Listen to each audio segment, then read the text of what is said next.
make this short. I know we're kind of excited to get working out, and I'm a very emotional person. Like I still cry at Bambi movies. So, my name is Denise Keller. I am 40 and holding. I served in the Marine Corps proudly in Washington, D.C. I worked for the Judge Advocate General of the Navy. I court-martialed the bad Marine Corps and Navy guys. We do have some of them, unfortunately. But my grandfather was chief of police, and I always wanted to get in law enforcement. And I found it a great opportunity to serve my country as well as to be in law enforcement. I was the first enlisted Marine to get the Judge Advocate General's Plaque of Excellence.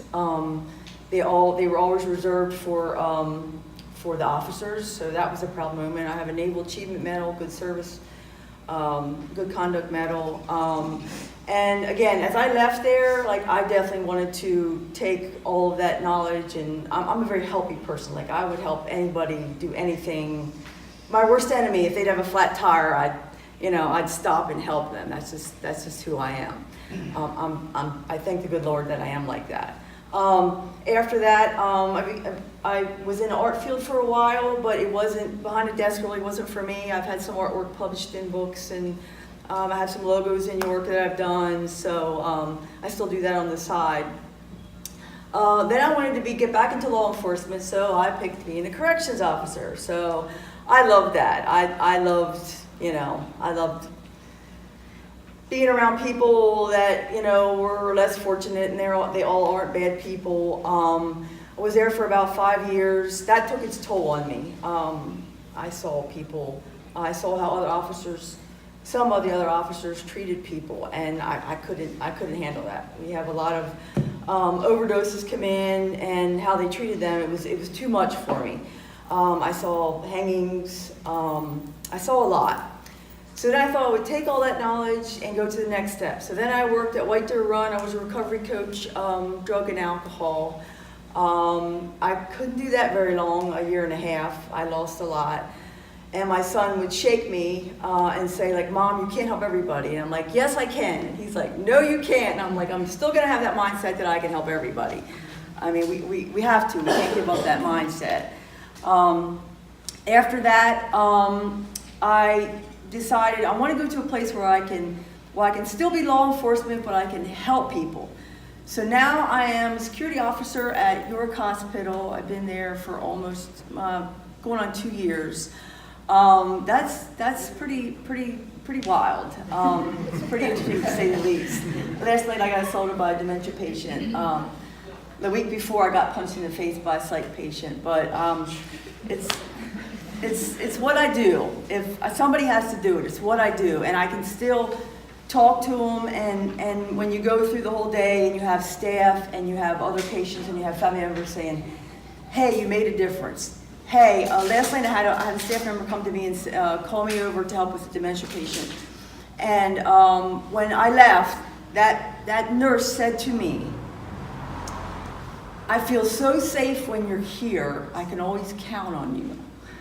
And that meant so much to me, especially when I got, what I have to go through. And I see in the course of a day, I go to the morgue, I see babies, I see overdoses, I see a lot. And my mom says, how can you do that? And I say, well, you know something, as you get older, when you see that stuff, you appreciate life more. You really do. You appreciate life more. And coming here, like I've dealt with major depression for a very long time, and I have triggers. I had a rough childhood, and I've seen a lot. Both my parents were diagnosed with cancer at the same time when I left the prison, and my dad since passed away. My mom is dealing with severe depression. I worry about her every day, especially when she's, handing out money and rewriting her will, and it's red flags. So I know what it's like to be depressed. I know what it's like for triggers. I know what it's like to be suicidal. I know it. I've been there. So I gained 100 pounds. And when I decided to do the 6-week challenge, I came here. I met great people. It was one of the best decisions I ever made in my life. And with that being said, I also want to tell you real quick about my son. My son, I'm a single mom. My son is 22 years old, and he's decided he wanted to be a personal trainer and blah, blah, blah, blah, played red line football. All of a sudden, he's doing really good at math. All of a sudden, he just graduated with honors at Randolph-Macon in physics, and he had an internship at NASA, and he is now working for the Department of Navy as a civilian scientist. He develops missiles and to shoot out enemy missiles and stuff, lasers out of the sky. It's just wonderful.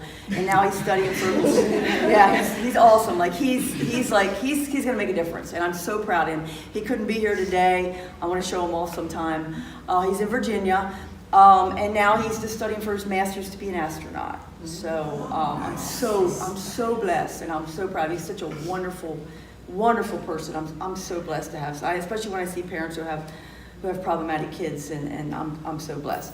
But with that being said, I want to end this I know we're all here to work out, to take care of ourselves. That's a great thing. But what's most important is take care of yourself so that you can help others. You have to help others. I mean, the world's so selfish nowadays. And yes, take care of yourself, work out, be fit. But don't forget others, especially those veterans and first responders who you wouldn't have the freedom that you would today if it wouldn't be for them and their sacrifices. So help others. Always help others.